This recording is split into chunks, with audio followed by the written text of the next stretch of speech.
Hello friends, नमस्ते। मैं पूनम मिश्रा आपके अपने YouTube channel education and more पर आप सबका हार्दिक स्वागत करती हूँ। फ्रेंड्स, आज का मेरा विचार है, बहुत आदर्श लोगों के सामने न बने, बहुत आदर्श न नज़र आए।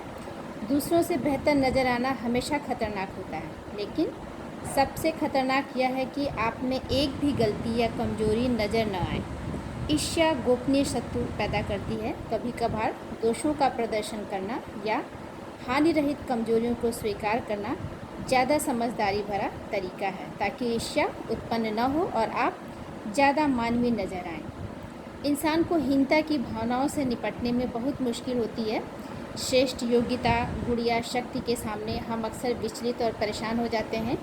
हम में से ज़्यादातर अपने बारे में बहुत ऊंचे विचार रखते हैं, और जब हम अपने से श्रेष्ठ लोगों से मिलते हैं तो वे हमारे सामने यह स्पष्ट कर देते हैं कि हम दरअसल साधारण हैं, या कम से कम इतने प्रतिभाशाली तो नहीं हैं कि जितना हम अपने आप को मानते हैं। हमारी आत्म छवि में अगर इस तरह का परिवर्तन होता है तो कुछ समय बाद ही हमारे मन में कुछ गलत भावनाएं आने लगती हैं। सबसे पहले तो हम ईर्ष्या महसूस करते हैं, लेकिन ईर्ष्या से हमें न तो राहत मिलती है और न ही हम अपनी उस व्यक्ति के बराबरी कर पाते हैं। हम अपनी ईर्ष्या को दिखा भी नहीं सकते हैं, क्योंकि इससे लोग हमारे बारे में बुरा समझेंगे। इसलिए हम इसे कई तरीके से छिपाते हैं, जैसे हम उस श्रेष्ठ व्यक्ति की आलोचना करने लगते हैं। ईर्ष्या के खतरनाक और विनाशक प्रभाव से निपटने की कई रणनीतियाँ हैं।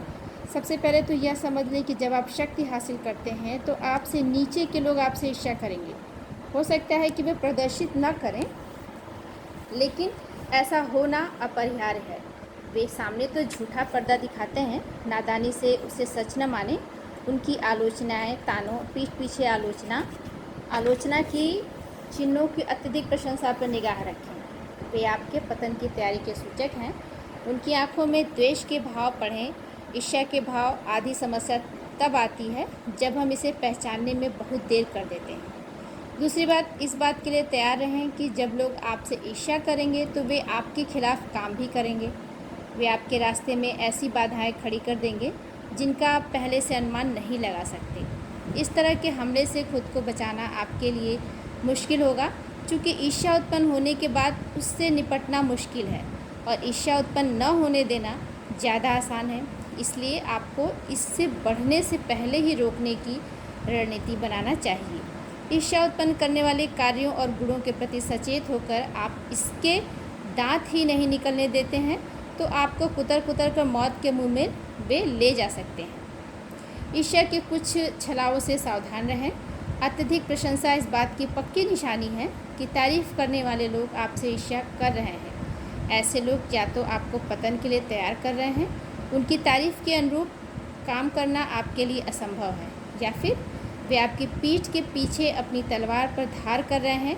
साथ ही जो लोग आपकी बहुत आलोचना करते हैं या जनता में आपका अपमान करते हैं, वे भी शायद आपसे ईर्ष्या करते हैं। उनके व्यवहार को छिपी हुई ईर्ष्या माने और उन पर बदले में कीचड़ उछालने के जाल में न फंसें। इसके अलावा उनकी आलोचना को दिल पर न लें। उनके प्रतिशोध को नज़रअंदाज करके या उनकी घटिया मौजूदगी उपस्थिति से बचकर विजय हासिल करें और उन्हें अपने बनाए नर्क में उबलने दें। खरपतवार से भरा बगीचा, हो सकता है कि आप खरपतवार को खाद न दें, लेकिन जब आप बगीचे में पानी देते हैं तो वे भी फैलते हैं। आप यह नहीं देख सकते हैं कि वे ऐसा कैसे करते हैं, लेकिन पूरे बगीचे पर कब्जा जमा लेते हैं। वे ऊंचे होते हैं और किसी भी सुंदर फूल वाले पौधे को पल्लवित होने से रोकते हैं। बहुत ज़्यादा देर होने से पहले ही बिना सोचे समझे पानी डालना बंद कर दें। ईर्ष्या की खरपतवार को भोजन दिए बिना ही उसे नष्ट कर दें। आज का मेरा विचार यदि आपको पसंद आया हो तो आप मेरे चैनल को लाइक करें एंड सब्सक्राइब करें। धन्यवाद।